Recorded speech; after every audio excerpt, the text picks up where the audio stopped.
मुकुन्दप्रियां वन्दे मुकुन्दप्रियाम् ॐ काशीविशालक्ष्मीदेव्यै नमः बुद्धाय नमः माते नमः।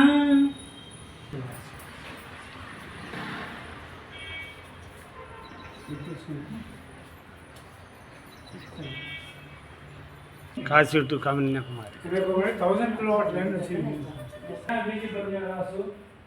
మీది పన్నెదాసు సిద్ధాసులోనే ఫేమస్। ఒక్క సుమిత్ అండి జనవరి 1 9 లోడ్ అమ్ముతారు। 9 లోడ్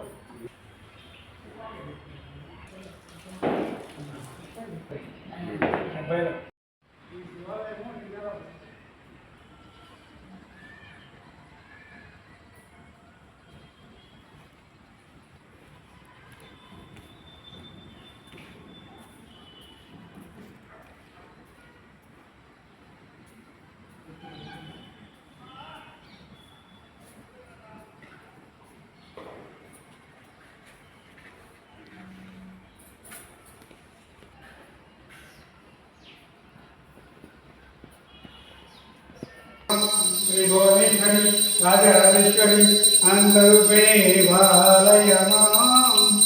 ओम सिंहवाहनाय नमः। ओम कालभैरवाय नमः। ओम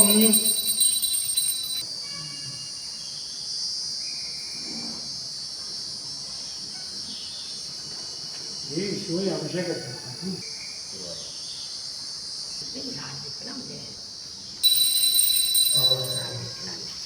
దండం పెట్టుకోండి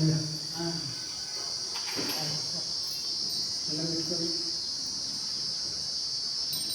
ఆడగండి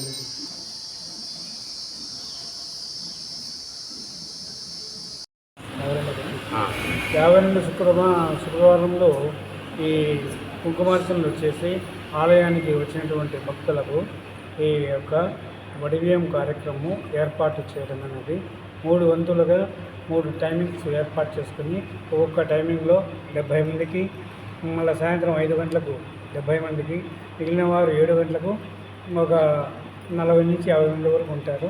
వాళ్ళకు ఈ వడివ్యం కార్యక్రమం ఏర్పాటు చేయడం అనేది కావున భక్తాదులందరూ వచ్చి చూసి ఆనందించవలసిగా కోరుతున్నాము।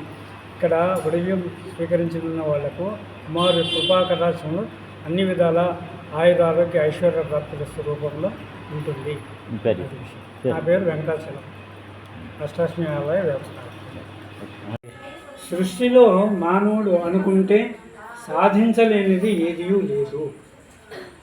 మానవుడు అనుకున్న తర్వాత ఆ కార్యక్రమం మీద ఫలాపేక్ష ఆశించకుండా శ్రద్ధ పెట్టి చేస్తే మానవుడు మహనీయుడు అవుతాడు।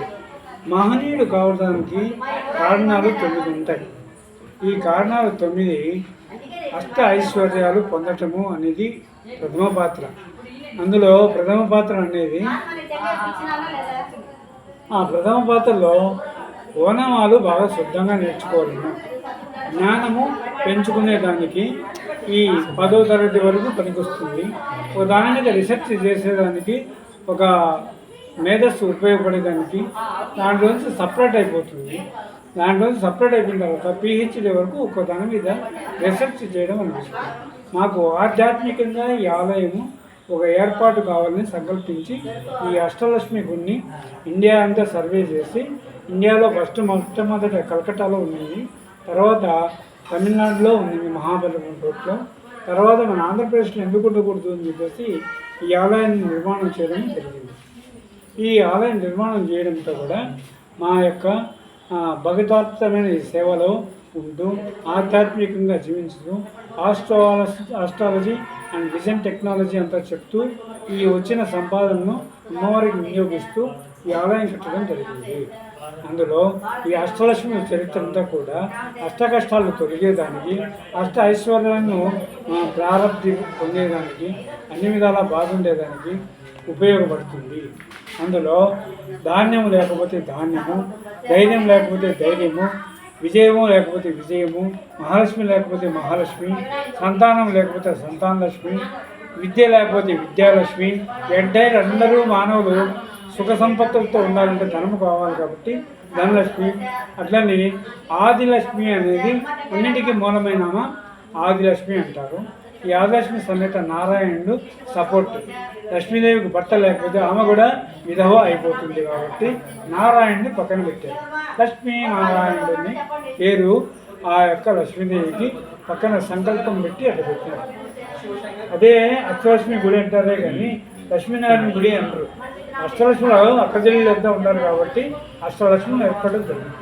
అందుకోసమే శ్రీకేశులు భేదం లేదని శివాలయం పెట్టినాము. ఈ శివాలయం కూడా అష్టలక్ష్మి గుడికి తర్వాత విభాగము నవగ్రహ సేవిత శివలింగం.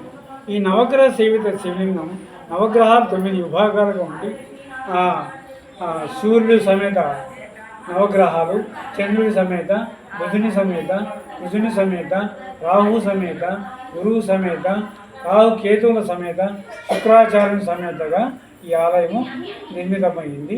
ఈ శివాలయంలో ఈ అన్నపూర్ణ గుడి, పార్వతీ గుడి, కాలభైరవ గుడి, సుబ్రహ్మణ్య స్వామి గుడి, అయ్యప్ప గుడి, తర్వాత పోతే గాయత్రి గుడి నిర్మాణం జరిగింది. 1994 నుంచి 2002 అయిపోయింది. 2002 నుంచి మేము ఆధ్యాత్మికంగా ఇక్కడే ఉంటూ ఈ ఆస్ట్రాలజీ చెప్తూ అందరికీ అందుబాటులో ఉంటూ ఏర్పాటు చేయించున్నాం.